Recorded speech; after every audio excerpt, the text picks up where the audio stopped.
So how are you boys doing? I'm good. I'm Gucci. What are you telling me? You're good, yeah. All right, so Sengi, you're an up-and-coming artist in Leeds, if I'm not correct. Your most Yeah, recent EP, episode 15. yeah. Talk me through the process of recording that and thinking up with the lyrics that you got. The whole recording process is quite spaced out. So it was more of like I'd worked and made songs over the course of the year, and I'd been releasing but not consistently. Like that's my thing. I've not been consistent, and I've just been giving people music, but like the process of recording and getting it down was more of like just talking about what's going on in my life at certain points. And the way that I put it together is like I looked at all the songs that I had and I thought, cool, what songs right now like best represent this year? So then I represented, like, I just took what was there and then slapped it all together and just put it on the tape, and then that's how the tape was made. It wasn't like a properly, like, it's not the way that I would ideally want to make a tape, do you get me? But there'll be opportunities for the future, innit? Because I knew you were working on it for time, innit? Because Prophet's on the tape, innit?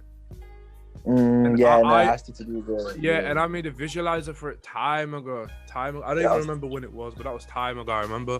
That's why I knew, like, you took a bit of time. I think it was January, you know. It was January. Was it that long ago? It was right at the beginning of the year. Right, mad. Because I remember Prophet was the first song I ever wrote that year. That the first ever track I wrote that year. So with the EP, how long did it take for you to gather all those songs together and then decide to release it? Not long. Not long. maybe like a week, if that. What concepts, what photos, what cover art, it was about a week. It was just a quick project. It wasn't like a. You just put it all together, innit? Yeah, do you know what I mean? I knew the meaning behind every song, and because I had like a certain style that I was going for, like on the tape, I knew what songs I could put together. Do you know what I mean? Because when I was working on my tape, innit, like mine was like a long thing, bro. Like I was thinking of the cover art before I even started making any of the tunes, bro. You know what I mean? Yeah, like it was a long thing for me. Like I was planning it out for time, but like how come you did that? How come I went about it like that? I don't know, because when I started working on my thing, I wanted to have like I wanted all the songs to match a certain theme and work together in it. So I thought that was the best way to go about it. But the way you did it worked anyways for you. Like the whole EP, when I listened to it, like it works together, you know what I mean? It's not like this, the songs that don't seem like they should be on there, you know what I mean? I had subconsciously had a theme, that's the thing. Like, I knew that those songs that I put on the tape could be grouped together when I was making them. It was never a case of like, oh yeah, I'm making this kind of genre, this theme, I'm working on this kind of vibe. It was more of I know I can do this, but I'm doing better with the shit. And now, this is one category of what I've done, kind of thing. Do you get me? But yeah, now the way you've done it as well is sick, you know. I need to try and do it that way as well, because more time, I want to be able to get in the studio and just like proper, not even write my songs, just try and freestyle them, or like just come up with things more on the spot, be more authentic, come up with ideas and act on them straight away, kind of thing. That's why I spoke to Henry about the other day. He said the same thing. He said he wants to start freestyling more of his shit, because I was on the phone to him literally. Oh yeah. So he said he feels like he wants to freestyle more of his shit, because that's when he comes up with better bars sometimes rather than writing. Literally, I mean? We were saying how when you freestyle, it's just more like, it's more not authentic, but it's like however you feel in that moment. There's no filter. Do you get me? Yeah, I feel the same in it. So whatever you say in that moment is like real, and the way that it comes out as well, and the way that it's organized is how it feels right in the moment. Do you get me? And there's no like second doubts, because it's already said. You don't go back to change it. But when you're writing it down, you've got the opportunity to change it, which is what kind of fucks you up, because you start second guessing yourself and shit. Do you get me? Yeah, I know what I mean. But I wanted to ask you, and I asked this to everyone, what's your work ethic like? Like, how often are you recording music? How often are you writing? Is it like every day, or is it like sometimes, or once a week, or what's it like? In the past, yeah. If you asked me when I started, it was like every day, and it like I was used to write every day. College times, I was writing every day, and then it fluctuates. Even in uni, when I started uni, that's when I stopped writing every day, and then it comes in waves where I write all the time, and then I don't write. But now I just try to write anyway because I want to get my bad verses out. So then if I get a good verse out, it's there. You get me?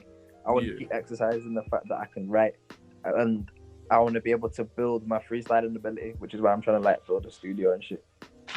Yeah. So before music here, what were you doing? On music, I was just studying. I started. That's why my EP is called Episode 15 because I started at 15. You get me? So that's when I started. Like, and I grew up in the 15, LS 15. That's my area. You get me? So it was like LS 15. Yeah. Wait, LS what area is that? That's like cross screen, isn't it? Yeah, East Leeds, innit? Yeah, so you're not far from Jeez, fam, I'm LS 14, me. LS where, sorry? 14, bro. Seacroft. LS 40. Oh, Seacroft. Yeah. That's jokes, you know. You know LS. You know Holton Moore and Seacroft. They've got beef, you know, like ends wise. He's not even from there, bro. He moved there just to because. You're not got man. My yard. He didn't even grow up from there. Nah, but he's just jokes though, as if he knows LS 14 Seacroft though. From what you said, so I actually didn't know the meaning behind 15 until you told me now. But what, like, I think my favorite track on the EP was Sunny Days. When was that made? I made Sunny Days. When did I make Sunny Days? I made Sunny Days. I wrote it at the beginning of the year, so like around like February, March times, and I recorded it. in like after the first lockdown. I recorded that one with Fletcher. Like, big up Fletcher. Fletcher's one of the hardest. I need to record with him, bro. I've never even recorded with Fletcher in it, but people keep telling me. One of the hardest engineers in the city. But yeah, I recorded that with Fletcher.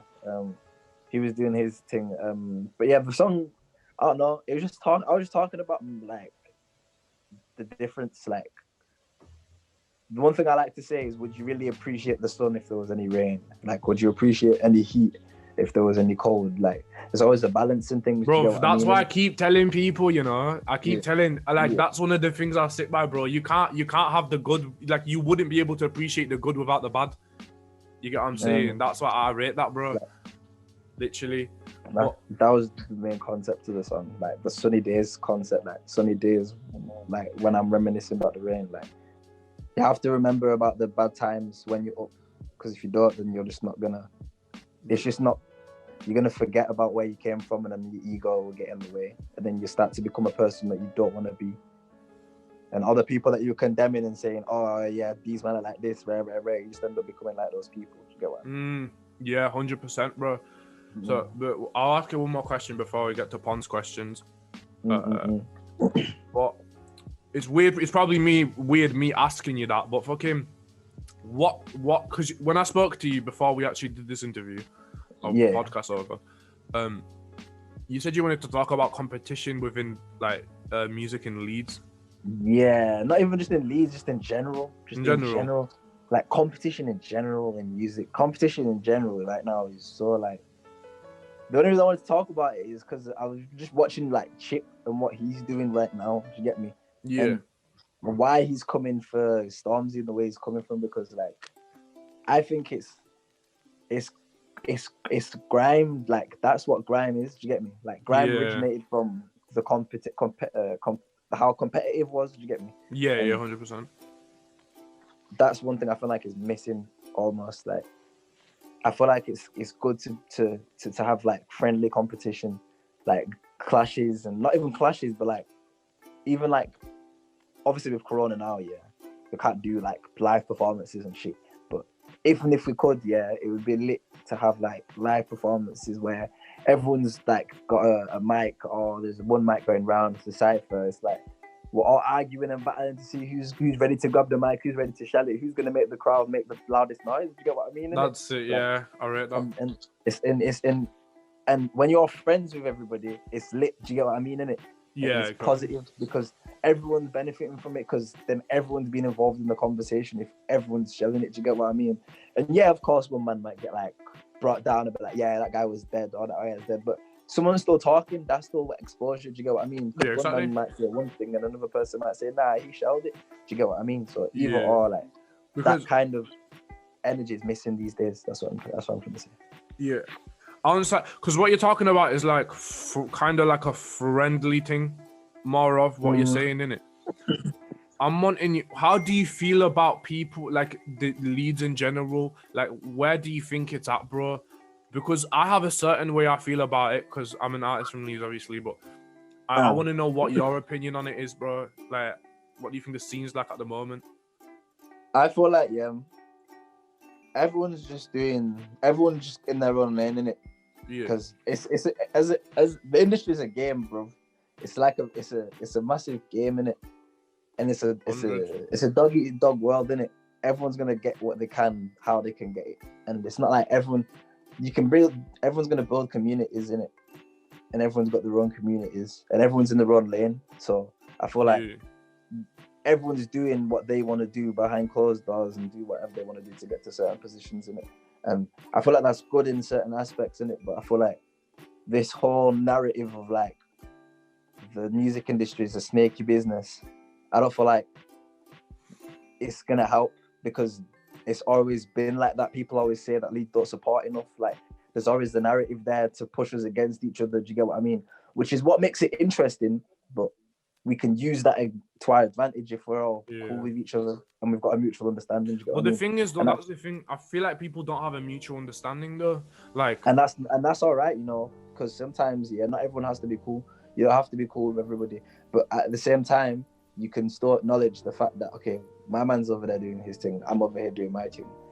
Like, as long as you know it's just music, and there's no other ulterior factors, like everyone can do their own thing and get to certain positions and progress nicely and potentially even work with each other in the future if we don't let like little petty stuff get in the way. Do you get what I mean? And if everyone's got a mutual understanding of like, oh yeah, like this is music, we all love music, we all try to do our thing, then it's calm. And some people might have certain situations where they might have been like seen some wrongdoings in it. I can't speak on that because I've never had anyone. Right, Leeds. Let's talk about the city as a whole, yeah? How do you feel about all the different artists in one small little city? Where do you see the city going if we all came together?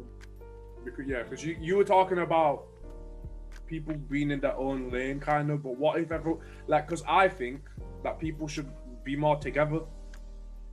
I don't know. Like more of a community kind of thing. Yeah, exactly, bro. Because everyone's doing their own thing, which I rate in it. Obviously, tunnel vision in it, but I don't see enough support, bro. Like everyone's just hating each other, bro, and it's weird. Like that's why I'm not working with a lot of man from Leeds right now because it's a weird vibe, bro. I'm getting weird energy from all these men at the moment. I just feel like everyone just needs to build their own foundation. And then if they want to go back to where they came from and base back there and see what other foundations other people have built, then I feel like that's when people will start getting ready to work with people. Because then they see a benefit to working with each other. Because if you think about it, any relationship that you have these days needs to benefit you the same way it benefits somebody else, innit? They might not feel, people nowadays might not feel like, oh, like if I work with so many people right now, it might not benefit. It's not going to benefit me. Because one thing that I've done, I worked with a lot of people last year. Do you get what I mean? Innit? Yeah. Now this year, I'm going to be more reluctant to work with people, and that's something that I've noticed. Because I remember I used to get mad at people saying, "Oh, not even get mad, but like I used to hit people up and say, yo, let's work, let's work," and I'm not getting the energy that I want back in it. But then now I realize, yo, sometimes you want to like set yourself a bar first before you start branching out. Do you get what I mean, innit? Because before you branch out, you need to plant the seeds. Do you get what I mean, innit? So it's more of a thing of finding out what you're on first, and then finding out who's going to help you, and who can you help on your way to wherever you want to be. And people in Leeds are on bare different routes. And there's some people that do like lots of people do similar types of music. Like there's lots of people that do drill. But I don't know too many drill collaborations. Do you get me?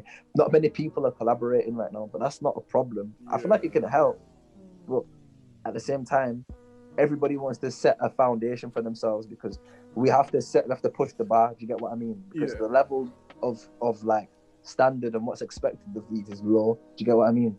Yeah. So if everybody lifts the standard, then the standard then becomes a. Do you get me? And now it's like, wow, there's a standard we can do. That's what I feel like the vibe is like right now. Everybody just wants to settle and do what they all want to do, and then pattern their shit, and then think, okay, cool. Where can I branch out? Who else who's been supporting me from early that can I bring along with me? Who's there? Who's also doing their thing?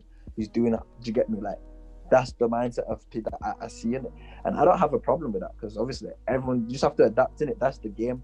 That's just the business in it. But as you did say, working together is also very beneficial, and as a community it would be nice to see people come together and exactly, bro, work on projects and stuff together, and people will come together because as you think about it, it's a scene, it's a city. Some people want to grow, but the life are going to grow in the city or expand outside the city. We can grow in the city and outside the city, but we always need to remember where we come from, kind of thing. Do you get me?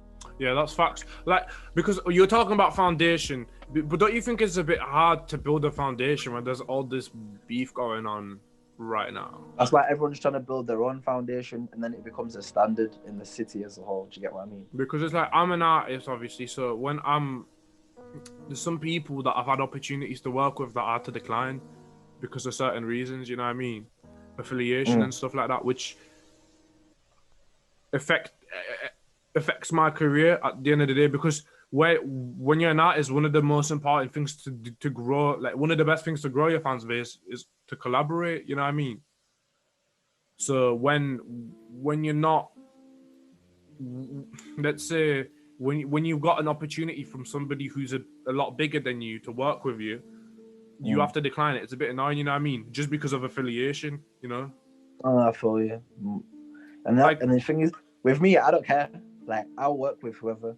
Like, if it gets me, it shouldn't get me involved in anything because I'm about my music and music only. If something else is like affiliated, then I'm not. If I'm not involved in that, then I'm not involved in that. Like, it's more of a thing of like, I'm here to make music. Do you get me? So if no one's on my level of, if it's not on that level only, then I can't progress. You know, when we were shooting Love a Bitch, and then I'm not gonna say the name of the person, but when we went to the second location, I brought one of my people, and then they had to dash because you know, of affiliation. That really pissed me off because you know that's something that could be easily avoidable, bro. Like, I don't even and you know what it is. That situation was, it was for me.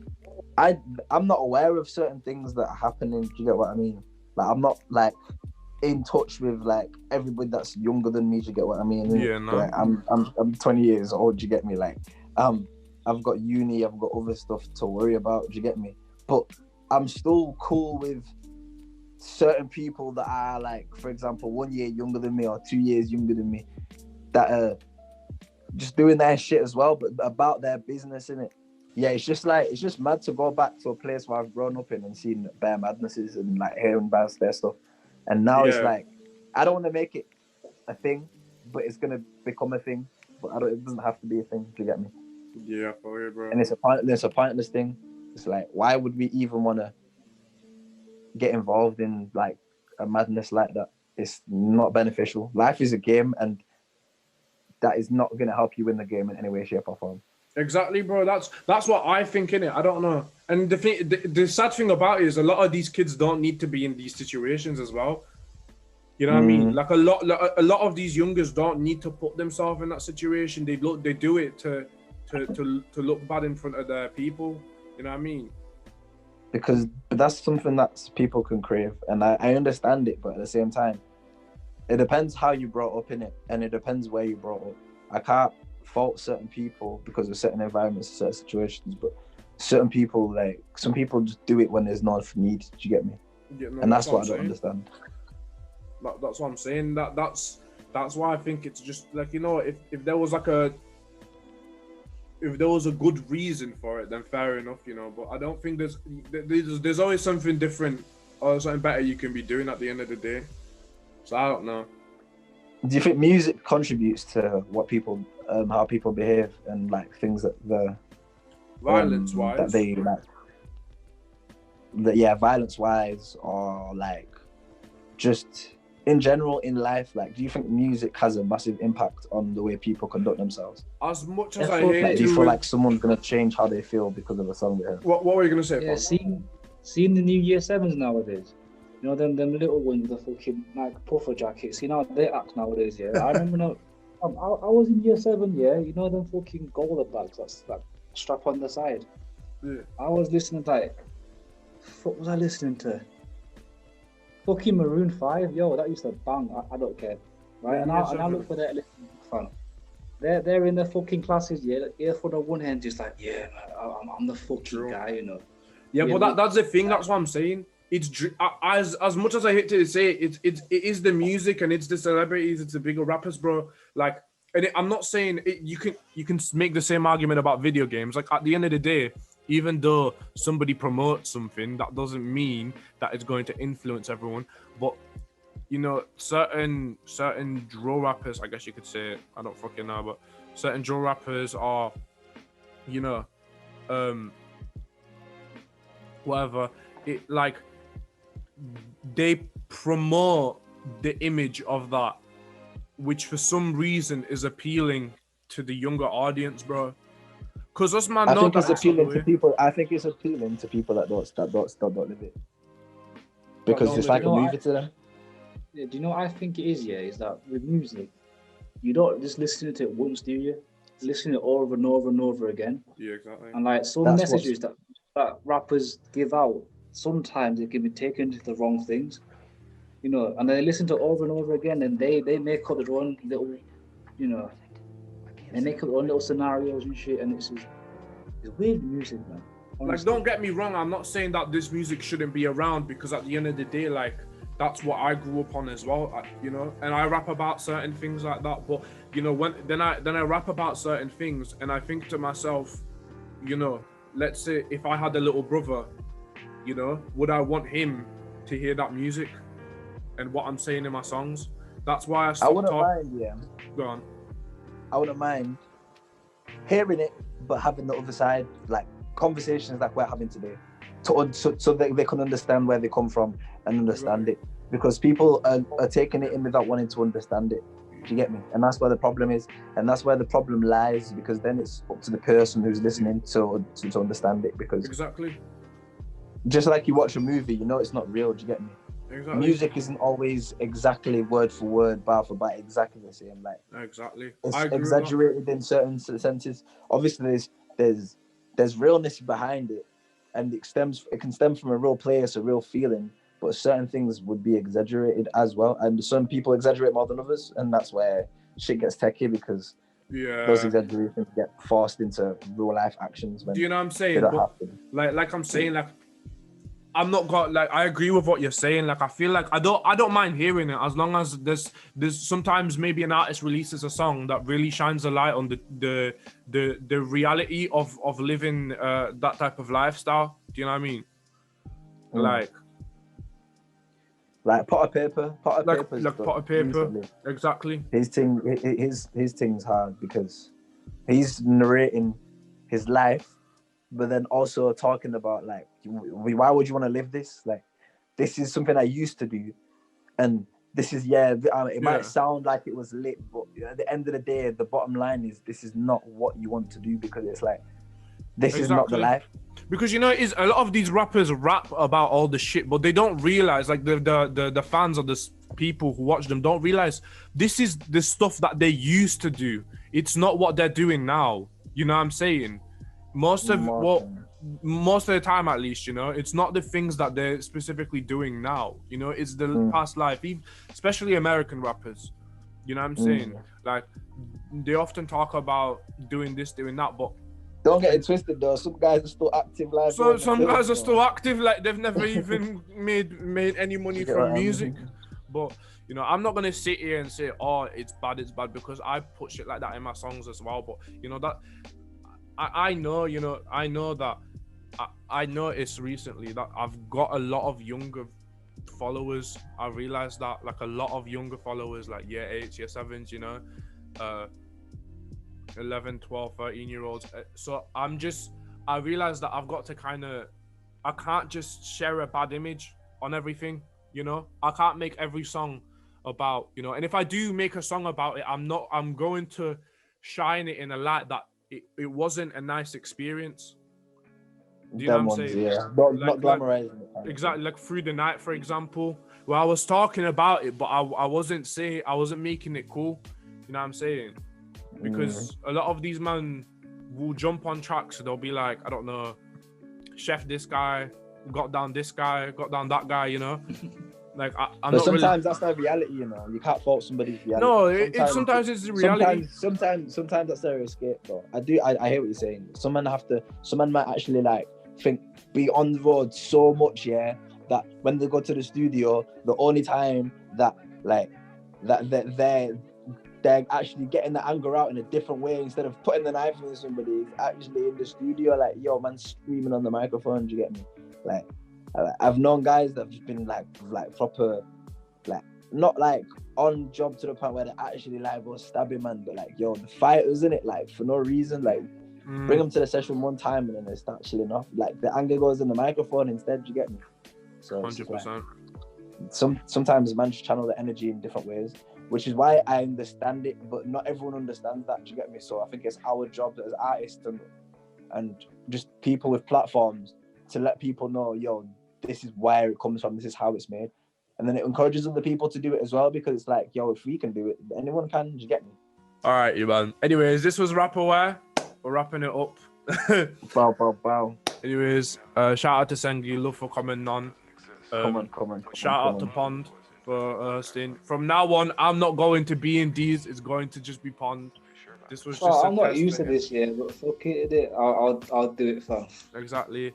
Plug yourself, Sengi. Plug yourself. Aye, yo. S to the E N G to the I. You already know the drill. It's Sengi. Flipping. Follow man on Instagram. One Sengi. I think all that will be in the description. Yeah, everything will be in the description. And but stream Lover Bitch. Yeah, stream Lover Bitch. I got new music landing next month. Stream Lyrics, get that to 10k. Get Northside to 10k as well. Shout my brother Carty. Come on. Another drum. Come on, man. Right, Yo, subscribe to my YouTube. Yeah. All right. Bless up, everyone. Make sure to subscribe to Rapperware. Follow us on Instagram. Follow me, King Agxny. Follow Pond. Follow Sengi. And yeah, bless up. All right, stay blessed, yo.